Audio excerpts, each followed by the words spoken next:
Welcome back to Reality Real. Tonight we're going to be talking about something that has been on my mind for a very long time. It is November 27th, 2022. The time now is 10:12 p.m. Eastern Time. So we're going to talk about crazy stuff tonight.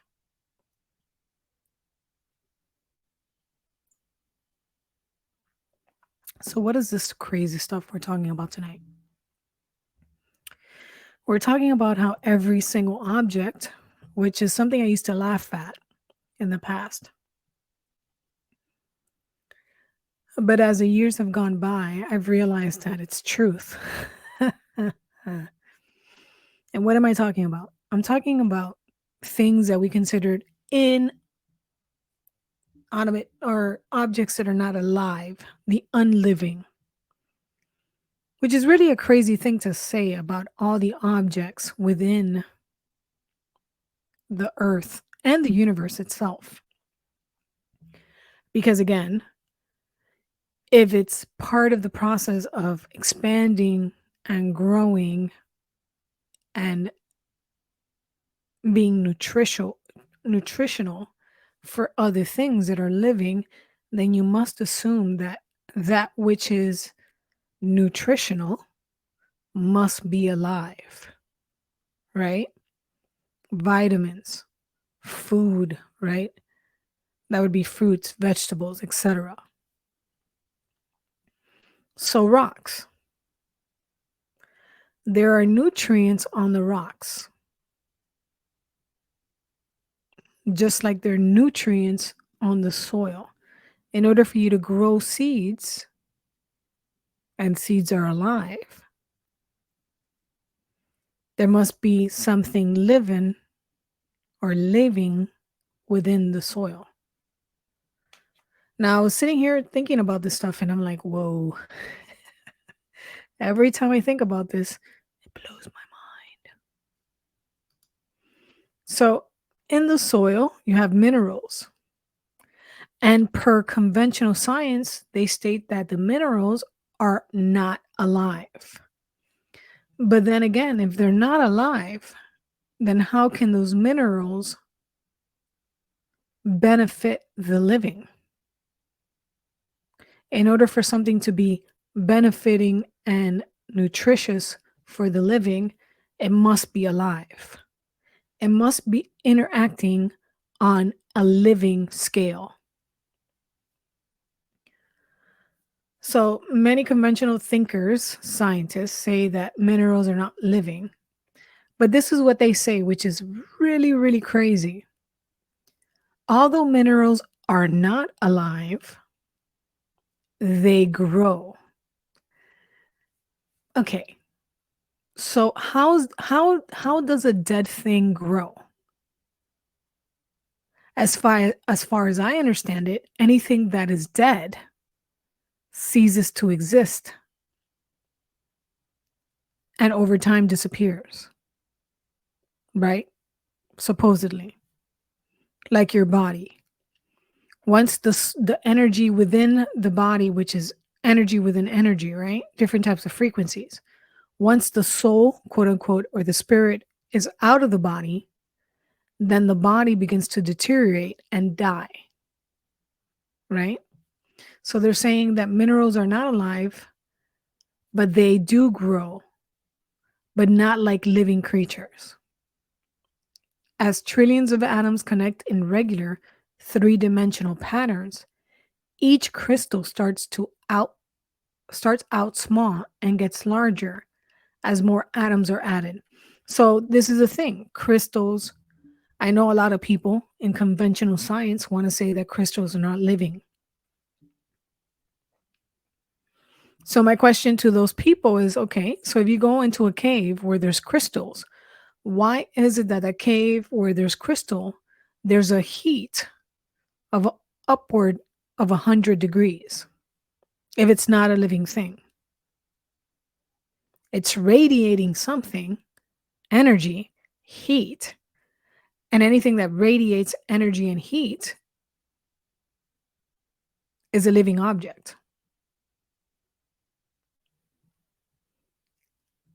So I was just thinking about this and I'm thinking about all the things that we consider dead or non living are actually living, but on a different frequency and on a different vibration. It's a different living thing. If rocks were not alive, then the earth would not expand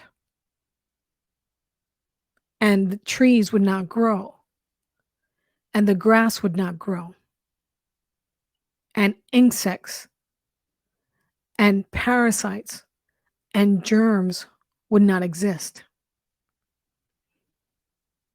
So science needs to really think about what they're saying. You can't say something is growing if it's dead. And then when you talk about death, what kind of death are you talking about? Is it a permanent death or is it a temporary transition of death? Because even in death, things are alive, right? One thing dies, and out of that one thing dying, something else is born.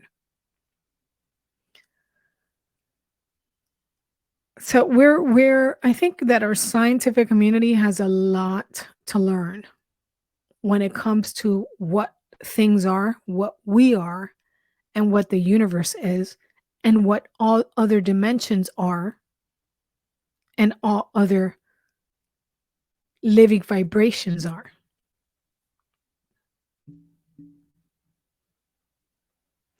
Another thing I'm going to talk about is if you're talking about the spiritual realm and the spiritual aspect of this, why do objects hold energy? For all those people out there that are spiritually inclined, why do objects hold energy? I want you to think about that for tonight.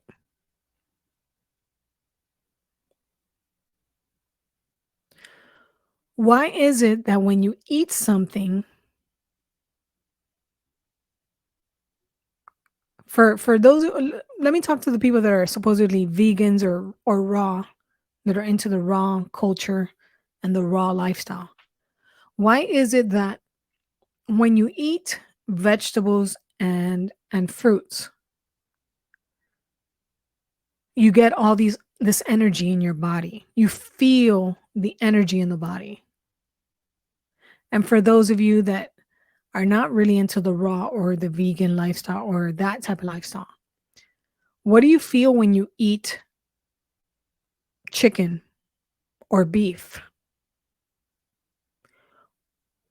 What do you feel when you eat an apple or a banana or grapes or peppers?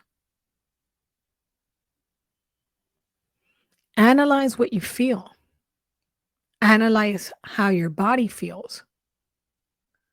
And then think about, how can a dead thing give you life? If something is dead, it has no energy and it has no life. So how can a dead thing give you nutrition, which is life? It doesn't make any sense. That means that the supposed dead thing is alive.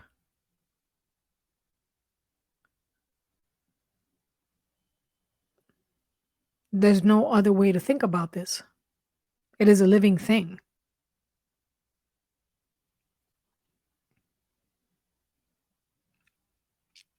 And if something still exists and it's vibrating and it has an atom of particles exchanging energy, that means that thing, it doesn't look the same. It might look something like something else. It has transitioned into another type of energy or object, let's just say, but it's still alive. So just think about this tonight. How does a dead thing give you nutrition if it's dead?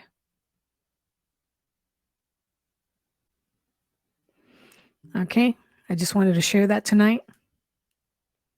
Hopefully, I make a lot of people think. And leave your thoughts in the comment section. Let me know what you come up with or what your ideas are about what I just said. If you want to support the channel and donate, the links are in the description. Good night.